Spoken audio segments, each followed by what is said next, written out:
এক নম্বর গাড়ির চার্জ দেখো ভিউয়ার্স, আসসালামু আলাইকুম। সোনালিকা DI 50 RX মডেলের ট্রাক্টর, সেই গাড়ি একদম সস্তা গাড়ি, সস্তা।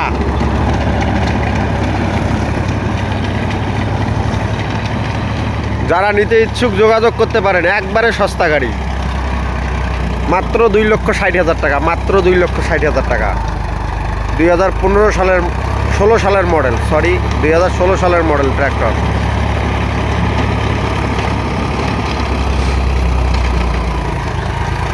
আপনারা যারা নিতে ইচ্ছুক যোগাযোগ করতে পারেন Saidpur bus terminal, tractor Bangla, Saidpur bus terminal location. যারা নিতে ইচ্ছুক যোগাযোগ করতে পারেন, আমাদের স্ক্রিনে দেওয়া নাম্বারে যোগাযোগ করতে পারেন আপনারা। আসলে দেখেন গাড়ি কত যত্ন, কত আগের গাড়ি, 2016 সালের গাড়ি চাষে চলতেছে, এরকম কন্ডিশনের।